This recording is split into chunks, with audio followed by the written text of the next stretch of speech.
L'Europe de l'Ouest est en pleine vague de chaleur historique. Certains endroits ont atteint 44 degrés Celsius. 6 pays ont déclenché leur niveau d'alerte canicule le plus élevé. Des vies sont en jeu, et la raison pourrait être bien plus complexe qu'on ne le pense. La France a placé la majeure partie du pays en alerte rouge. La température moyenne nationale a atteint 30 degrés Celsius. Ça ne semble pas extrême, mais c'est la moyenne sur tout le territoire, jour et nuit. Par endroits, le thermomètre a grimpé jusqu'à 43 degrés.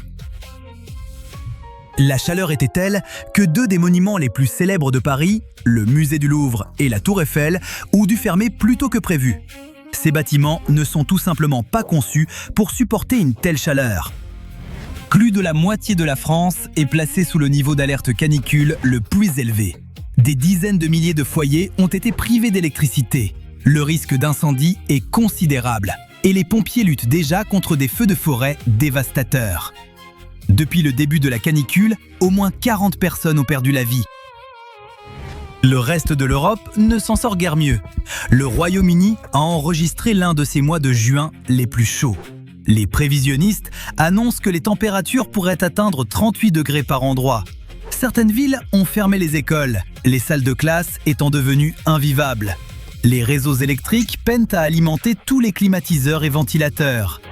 Les hôpitaux traitent de plus en plus de patients victimes de la chaleur. L'Espagne a enregistré sa température quotidienne moyenne la plus élevée depuis 1950. Rien qu'en mai, 101 personnes y ont perdu la vie à cause de la chaleur. Un record pour ce mois. L'Italie fait face au même problème. Une grande partie du pays est sous le niveau d'alerte canicule le plus élevé. La chaleur assèche les sols. Certaines régions d'Allemagne redoutent la sécheresse.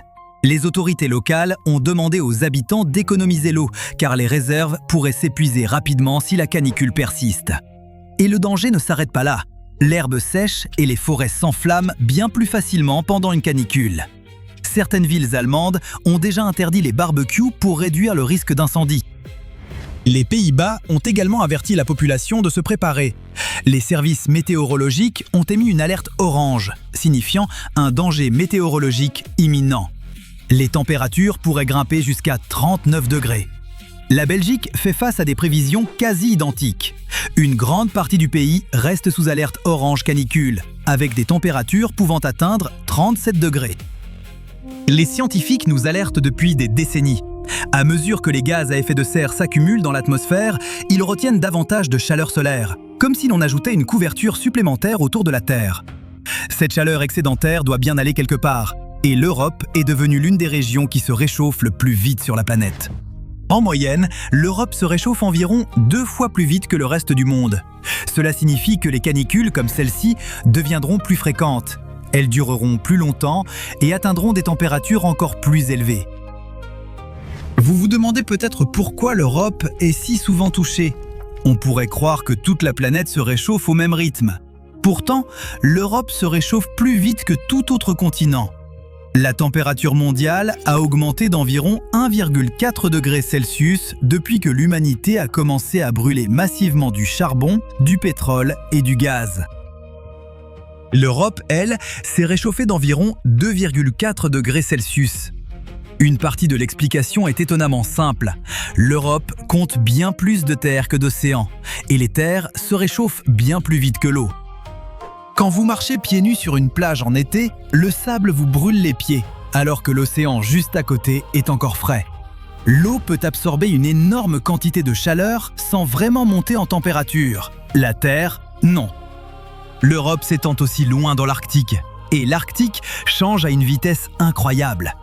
Normalement, la neige et la glace agissent comme de gigantesques miroirs. Elles renvoient une grande partie de l'énergie solaire dans l'espace. Mais avec la hausse des températures, cette neige et cette glace fondent. En dessous se trouvent des sols sombres et des eaux océaniques foncées. Ces surfaces plus sombres absorbent bien plus de lumière solaire, ce qui amplifie le réchauffement. Cette chaleur supplémentaire fait fondre encore plus de glace, et ce cercle vicieux se répète sans fin. Il y a un autre facteur auquel personne ne pense. L'Europe a considérablement assaini son air en réduisant la pollution des usines et des centrales. Et c'est une excellente nouvelle pour nos poumons. Mais une partie de cette pollution avait un effet bénéfique inattendu. Elle renvoyait un peu de lumière solaire vers l'espace. Aujourd'hui, l'air est plus pur et davantage de rayons atteignent le sol.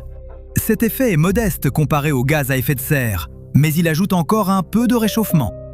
Par ailleurs, en ce moment, une vaste zone de haute pression stationne au-dessus de l'Europe de l'Ouest. Les météorologues l'appellent un dôme de chaleur. Imaginez un immense saladier en verre retourné sur une ville par grand soleil. L'air chaud en dessous ne peut pratiquement pas s'échapper. En même temps, ce système de haute pression pousse l'air vers le bas. Quand on comprime de l'air dans un espace plus réduit, il chauffe, exactement comme une pompe à vélo qui chauffe quand on l'utilise. Cette haute pression chasse aussi les nuages, si bien que le soleil frappe le sol du matin au soir.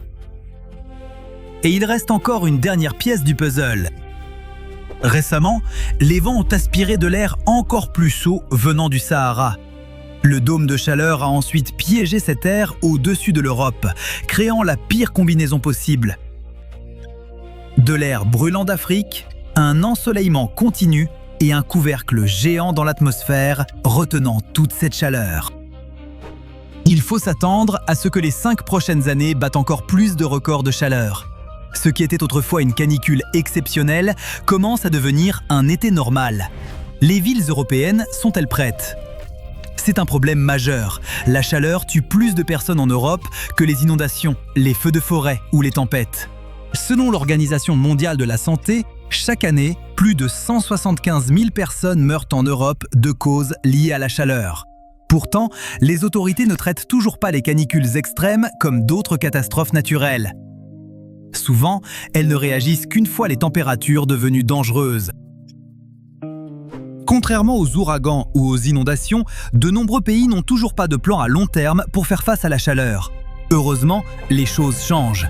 L'an dernier, les Nations Unies ont élaboré un nouveau plan mondial pour aider les pays à se préparer aux chaleurs extrêmes. L'objectif principal, traiter les canicules comme de véritables catastrophes, et non comme de simples journées d'été un peu chaudes. Mais transformer les villes elles-mêmes est bien plus difficile. L'Europe a passé des siècles à bâtir des routes, des habitations et des espaces publics pour un climat plus frais. Certaines rues ont été tracées bien avant l'invention de l'automobile. Personne à l'époque n'imaginait des étés à plus de 40 degrés. Personne n'a conçu les villes pour y résister. Résultat, elles regorgent de toits sombres, d'immeubles en briques, de béton et d'asphalte. Tous ces matériaux agissent comme d'immenses éponges à chaleur. Ils absorbent la lumière du soleil toute la journée, puis restituent lentement cette chaleur après le coucher du soleil. C'est pourquoi traverser le centre d'une ville par une soirée chaude peut sembler pire que de se tenir en pleine campagne au même moment. Même après le coucher du soleil, la chaleur n'a nulle part où aller. Dans beaucoup d'endroits, les centres-villes restent jusqu'à 4 degrés plus chauds que les quartiers alentours. Pour y remédier, Paris prévoit de planter environ 170 000 arbres afin de créer davantage d'ombre. Marseille arrache le bitume de certaines places anciennes pour le remplacer par des végétaux et de la pelouse. D'autres villes peignent leurs rues avec des couleurs claires pour réfléchir davantage de lumière au lieu de l'absorber. Certaines modifient les normes de construction pour que les nouveaux logements restent plus frais et dépendent moins de la climatisation. Mais jusqu'ici, c'est un peu comme mettre un pansement sur une jambe cassée. Le vrai problème n'a pas disparu. L'Europe brûle encore chaque jour d'énormes quantités de pétrole, de gaz et de charbon.